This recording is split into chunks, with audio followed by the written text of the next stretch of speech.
Hi friends, welcome back to Homeschool-ology. If you're new here, welcome. I'm a homeschooling mom of 4. I've got an 8th grader, 4th grader, kindergartner, and then she's 4, but she's doing like pre-K 4, but she's also doing some kindergarten things with my son. So, I like to talk about mostly secular homeschooling, but I also talk about motherhood, just, sharing our lives. We have a larger family. We travel a lot, so sharing all of that with you guys. So that's what you're going to find here on this channel. Today's video is kind of a little bit of an update video. I shared with you a while back about how we didn't really have set homeschool. We had homeschool rules, but I had never written them down, and I felt like we needed that. I felt like that was something that we needed, and so I worked on making a little thing. I didn't I was still working in progress, but this is what we came up with. So I'm going to share the final results of that, as well as the reward system that I came up with you guys today. So that's what the video is going to be about. So I hope you'll come along with me.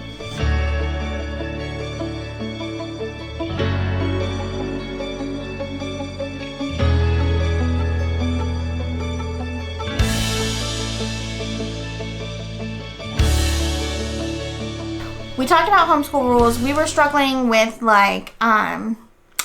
not wanting to do work and being really resistant to doing any kind of work, and not tantrums per se, but being very difficult and a lot of time wasted on it's not optional, we have to do it. So we set some ground rules that we now follow. Things that we are not optional, that are not up for debate. It is not optional. Things are not optional. When mom says this is something we have to do, this is something we have to do, it's not optional. Your options are how you do it, not if you do it. So that was one. We added having a positive attitude. And so we were having a lot of negativity and a lot of negative attitudes towards themselves, towards mom, towards other siblings, which are other students.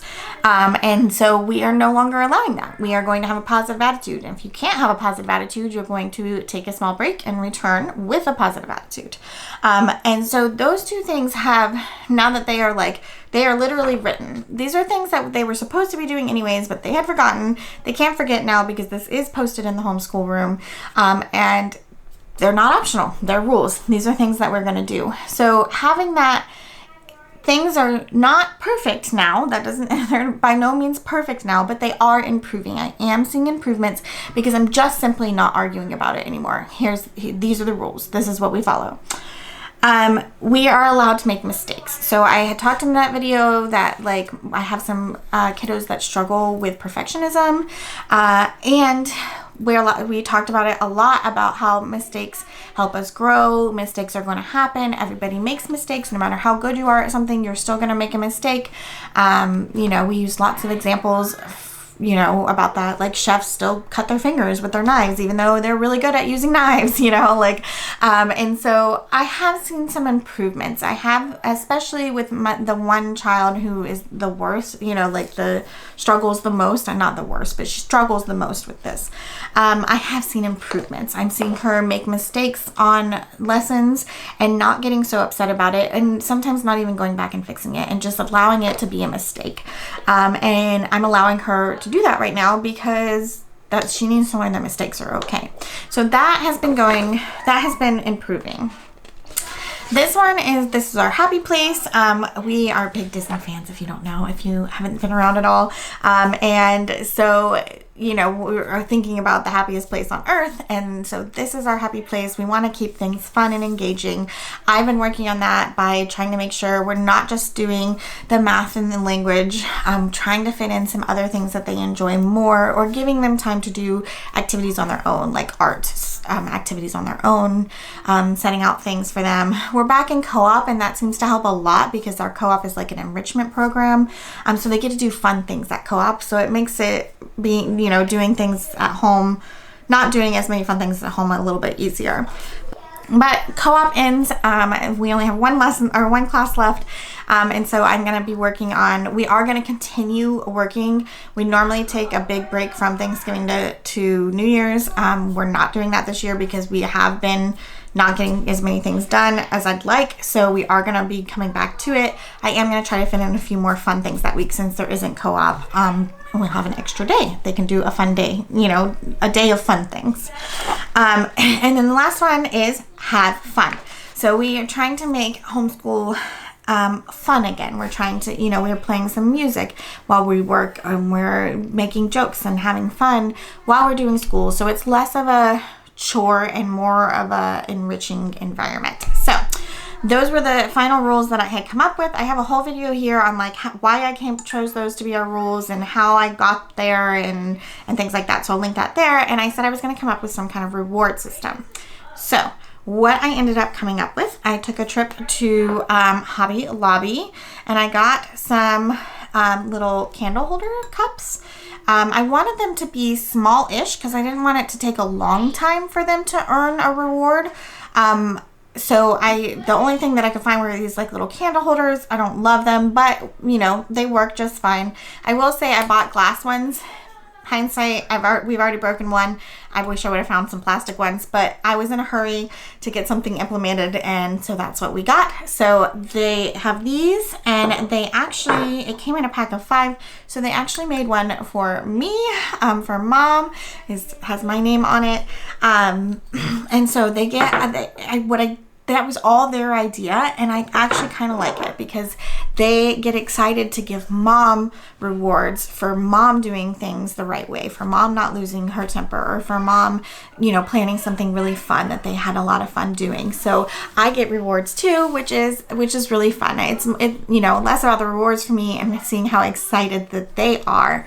But what do we fill up these little things with? We fill them up with little hearts. So I found these little hearts at Hobby Lobby. They're just little wood pieces. I bought a couple of packs. I think they were $3 or $4 for 15 or 20 of them or something. And so we do need one more pack. So I'm going to go back and get one more pack. But I got this little jar at Hobby Lobby too. This all came from Hobby Lobby. And so this is our stash. And then every time they complete an assignment that followed our rules, so no, having a positive attitude, doing it without complaining, making mistakes, having fun doing it. If they follow all those rules when they complete an assignment, they get a heart. And then they get to earn a prize once they've collected 15 hearts. And so the little kids get hearts a little bit easier. The older kids get hard, they have to do a little bit more to earn their hearts. But it felt like a flat number across the board was just made more sense. But so the little kids get hearts for lots of tiny little things, and then the big kids have to really, put in the effort to get a heart. So but once they get 15 hearts, they get to pick something pretty small. So we either have a movie night at home and we popcorn, and I pick up some. They love doing movie theater, play movie theater, pick up some stuff from the dollar store, little candy, and pop some popcorn, and they get to pick a candy. We have pretend money, and they buy their they get a budget, and they get to buy their candy and drink and popcorn, but they have to stick to their budget. And so we'll do a movie night, or we'll go for ice cream, or if we had planned to go to dinner, they get to pick where we go. Little things like that, or maybe, extra. We don't totally have limits on screen time around here per se. They have to do certain things before they can get on screen time, but we might we might let them stay up 10 extra minutes and play on a screen for 10 extra minutes, and that could be their prize. Probably more like 20, but that would be their prize for earning their hearts. So it doesn't have to be anything major. It doesn't even have to be anything that costs money. It could just be extra, going for a walk with Mom or Dad, or going to the playground or the park that's near you, or little things like that. But I found that it's just really, really helpful for them to work towards a goal, and then they get something fun for that. So I've done this in the past, many different variations of this. We used to use pom-poms. We used to use it for, all behavior. For my oldest, we did pom-poms for potty training, and that actually helped a lot. And so when she got her jar full, she got to go to Target and pick something out. So it's pretty simple reward system, one that a lot of people use, but it's working. And when it works, it doesn't matter how simple it is. If it works, it works. So that is kind of what we've been doing. That's our new reward system. It's been going well. Following the rules, having the rules posted, I feel like has been a big help. So that is that. So if you guys have any questions or any tips or tricks, like if you use something similar and you found something that works well, or ideas for rewards that don't cost a lot of money, I would love to hear them down in the comments. While you guys are down there, I would love it if you would subscribe to this channel, ring that notification bell, and give this video a thumbs up.